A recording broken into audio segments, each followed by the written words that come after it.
Howdy there, folks. The name's Stranger, and I reckon I'm here to talk about a fella who, well, he just might be the most uniquely enlightened man of his time, or any time for that matter. Sometimes there's a man, I won't say hero, 'cause what's a hero? But sometimes there's a man, and I'm talking about the dude here. I'm the dude. Sometimes there's a man who, well, he's the man for his time and place. He fits right in there. The stranger. The big Lebowski. You know, a smart fella once said, the unexamined life is not worth living. But the dude, he ain't exactly examining life in the traditional sense. He's more like experiencing it, or rather, letting it experience him. Life goes on, man. Now, some folks might look at Jeffrey Lebowski, that's the dude's proper handle, mind you, and see a lazy slacker. A man with no ambition beyond keeping his rug untainted and his white Russian full. But I tell you, that's just scratching the surface.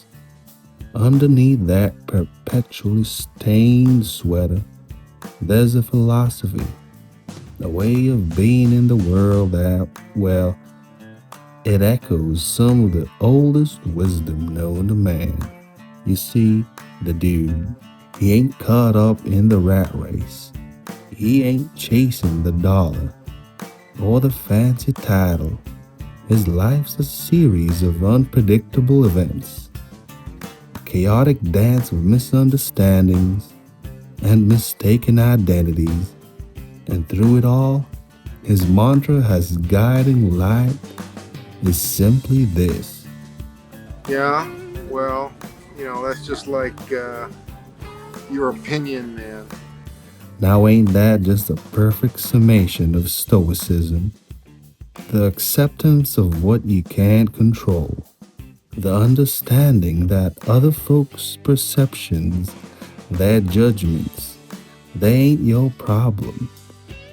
The dude, he don't get riled up over the small stuff, because to him, most of it is small stuff.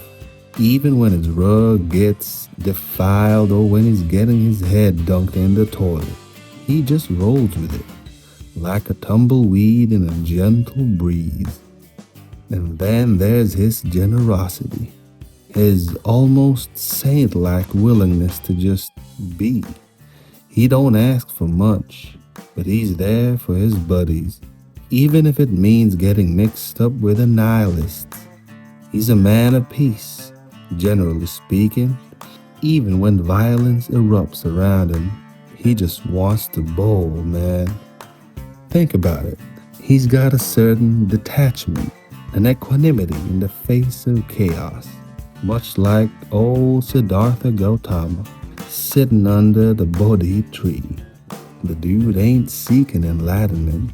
He's kinda stumbled into it, inadvertently, through a life of existential laissez-faire.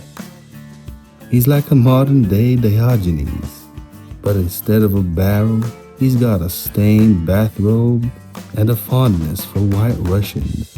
And those quotes, those nuggets of wisdom he drops, even without realizing their profound implications. The dude abides. Now, that ain't just a throwaway line, folks. That's a statement of perseverance, of resilience, in a world that's constantly trying to knock you down, to complicate things, to harsh your mellow. The dude just abides. He endures. He remains. He ain't trying to change the world. He's just trying to keep his own little corner from getting too messed up. And in that, there's a lesson for us all, I reckon. Don't sweat the small stuff. Let go of what you can't control, and sometimes you just gotta accept that. So, next time life throws a curveball at you, next time your rug gets, urinated upon, just take a deep breath. Take a page out of Dude's playbook. Because as the wild old Lao Tzu said, to the mind that is still, the whole universe surrenders. And I reckon the dude's mind, when it ain't thinking about bowling or his next beverage, is about as still as a desert night. So take it easy, folks. And remember, sometimes there's a man, and I'm talking about the dude here. Sometimes there's a man who, well, he's the man for his time and place. And that's all I gotta say about that.